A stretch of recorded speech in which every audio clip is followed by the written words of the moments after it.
47 years on, the Iranian people are still fighting for their freedoms. So the Islamic Republic may well celebrate the Islamic Revolution, but the revolution did not succeed. February 11th marks the anniversary of the Islamic Revolution in Iran. Back in 1979, the Shah, Mohammad Reza Pahlavi, had already left the country.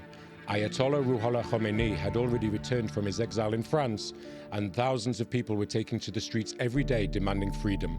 Extensive arrangements have been made for rallies across Iran on February 11th this year, as Ayatollah Khamenei hopes to show the world that Iran and the Islamic Republic is still loved and still supported by the people.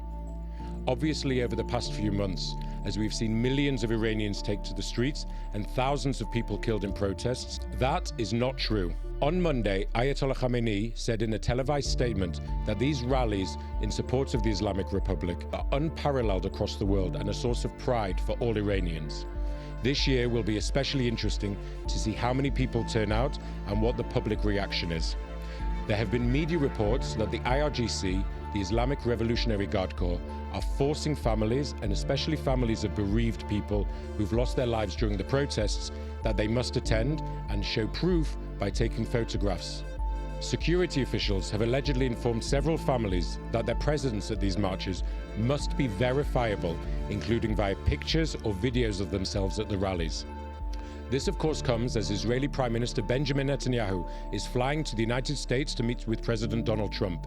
They are, of course, going to discuss one thing: Iran. The US and the Iranians have held talks recently in Oman to sort out ongoing issues, and the four major problems that the US wanted to bring up: Iran's nuclear program, its ballistic missile program, its support for proxies across the Middle East and the wider region, and its crackdown on protesters.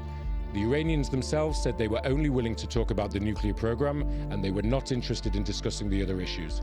As part of his televised message, Ayatollah Khamenei said, "We are hopeful that, God willing, this year will further magnify the grandeur of the Iranian nation, will increase it, and will humble other nations."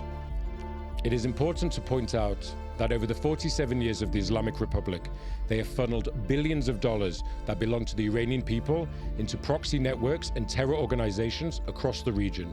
From Hamas to Hezbollah in Lebanon to the Houthis in Yemen, the Iranian regime and the Islamic Republic have done nothing but siphon billions of dollars of their country's wealth to these terror networks, who have the blood of thousands on their hands. So for Ayatollah Khamenei to stand there talking about the glory of the Iranian nation, a nation and a people that he has abandoned, is a sham, a disgrace, and an embarrassment. The Iranian people who have taken to the streets, proud of their homeland, proud of their nation, and proud of who they are, want nothing to do with this Islamic Republic.